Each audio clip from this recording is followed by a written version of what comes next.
Se você está procurando informação de como ir bem em uma entrevista de emprego, você veio ao lugar certo.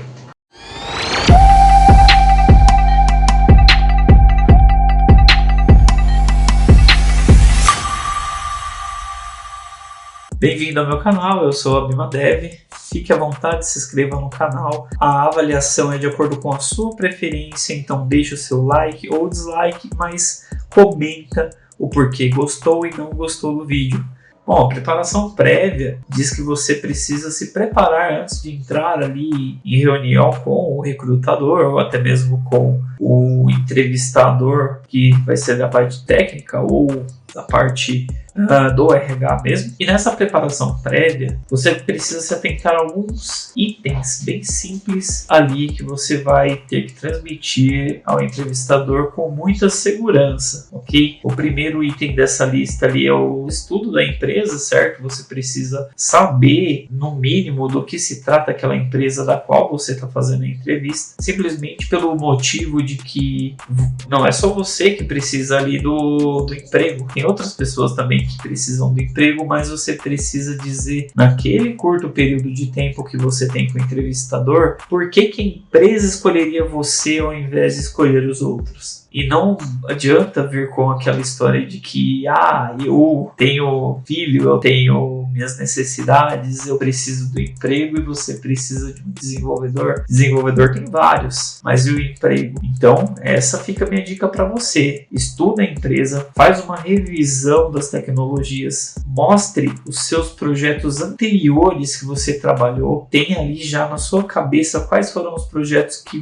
mais tiveram pontos positivos, para você poder destacar isso na hora da entrevista. Fazer um estudo sobre tópicos essenciais, como lista, árvore binária e assim por diante. Nós falamos um pouco sobre a preparação para essa entrevista, mas também é importante lembrar das habilidades técnicas que você vai precisar demonstrar nessa sua entrevista que você vai fazer. Existem algumas técnicas utilizadas em entrevistas técnicas que a maioria das empresas vem utilizando. Eu mesmo já passei por várias delas, tanto apliquei como fui um dos participantes em entrevistas para esse tipo de prova técnica, digamos assim. Então, o primeiro ponto que eu falo aqui é sobre o whiteboard coding, que está preparado para resolver problemas ao vivo.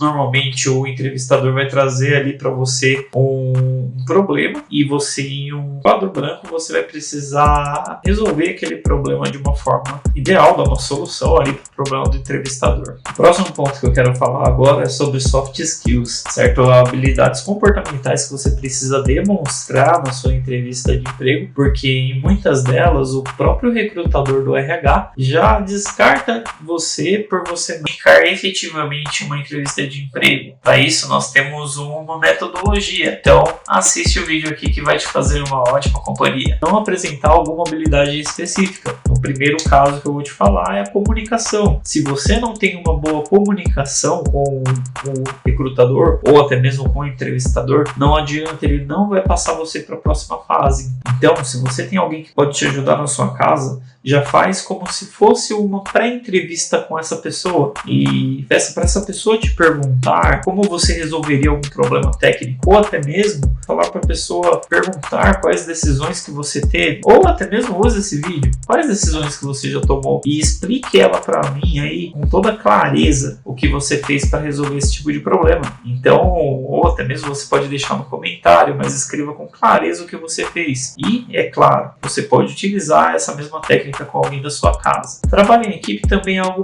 muito importante. Você precisa saber trabalhar em equipe. Como sênior na sua equipe, quantas pessoas você já ajudou? Qual que era a sua interação com o restante da equipe? Como que você fez para desenvolver isso? Como você fez para desenvolver outros desenvolvedores? O que você fez para ajudar a colaborar com o desenvolvimento de outros desenvolvedores? Isso é muito importante. O trabalho em equipe faz toda a diferença no dia a dia. Se você não tem o costume, é bom você começar.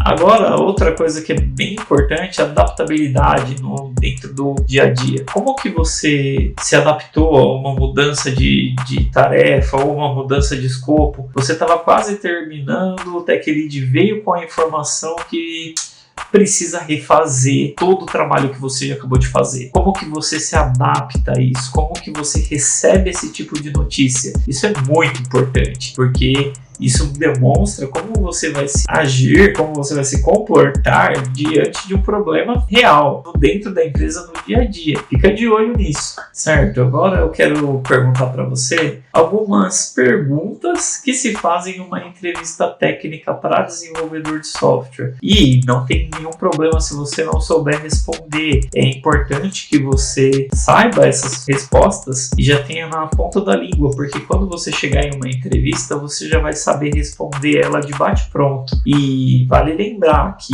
isso vale a vaga para você. A primeira delas é: qual a diferença entre assíncrono e síncrono? Uma tarefa síncrona e síncrona, qual que é a diferença entre elas? É simples. Uma função síncrona, um método síncrono, ele vai ser de forma no mesmo tempo de processamento. E já o assíncrono, ele vai estar processando e vai jogar isso para ser processado em paralelo. Então, o conceito é muito importante que seja explicado, porque se você não sabe explicar o conceito, como que você garante para mim que você realmente sabe desse conceito?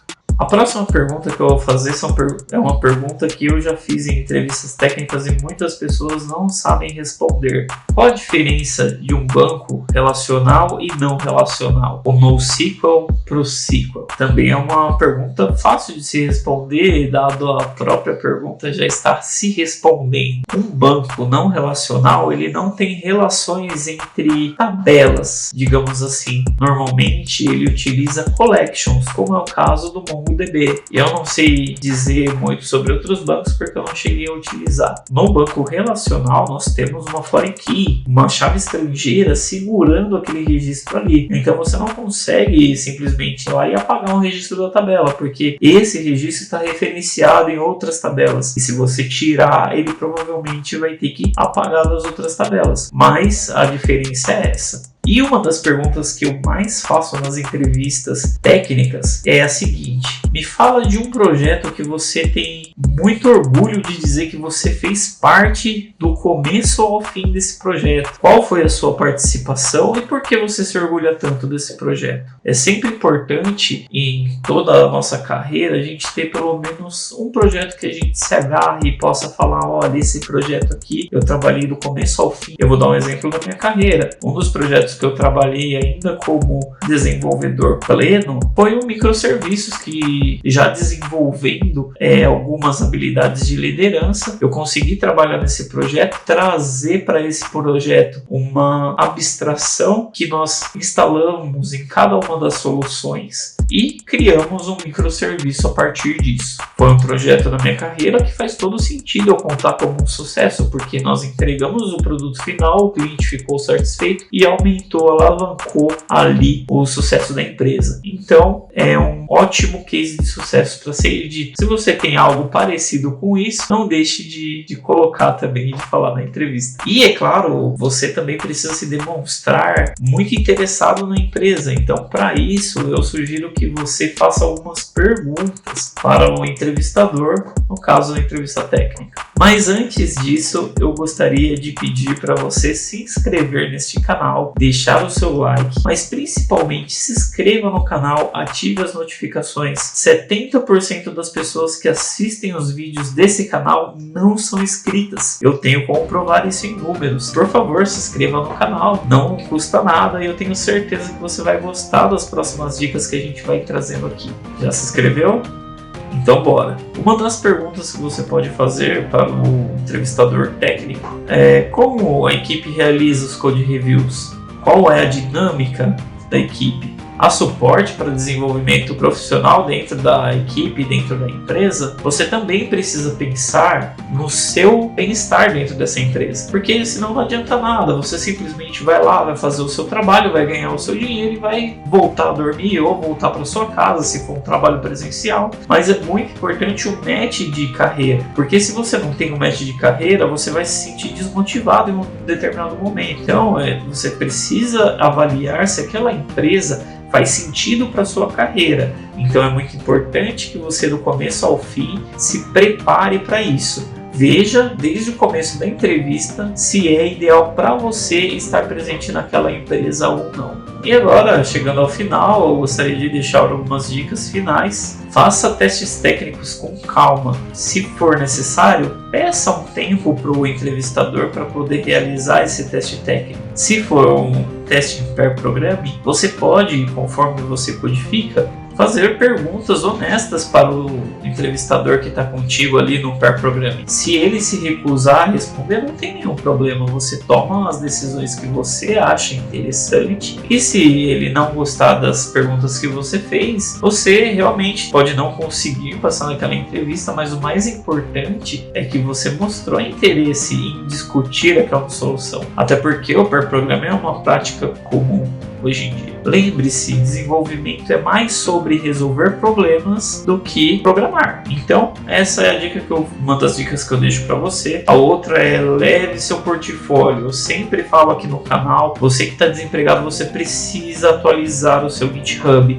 Muitas vezes eu fiz entrevistas técnicas com pessoas e as pessoas não tinham o GitHub atualizado, ou não tinham um portfólio, não tinha nem mesmo um Bitbucket atualizado. E isso é bem complicado, porque às vezes o entrevistador quer ver o seu projeto na íntegra, o que você fez, quais foram as decisões que você tomou. E muitas vezes você não tem aquele portfólio, você não tem um projeto terminado ou começado em algum tipo de plataforma, algum tipo de Git. Fica muito mais difícil para o entrevistador. Claro que não é obrigatório, o entrevistador consegue saber o seu nível técnico apenas conversando com você, mas a partir do momento que você não tem um portfólio, você abre margem para ele poder dizer que não vai querer você por você não oferecer para ele uma forma melhor de avaliar você. Então segue a dica que eu estou te falando. Tem várias opções de projetos que você pode startar e fazer de forma mais rápida, só para você ter aquele projeto ali no seu GitHub e ter uma ideia de como é o seu trabalho. Bom, e agora para concluir, eu gostaria de agradecer você que assistiu esse vídeo até aqui. Todas essas dicas eu passei para vocês aí de coisas que eu já passei durante entrevistas. Então não se esqueça de deixar o seu like, se inscrever no canal mais uma vez e muito obrigado.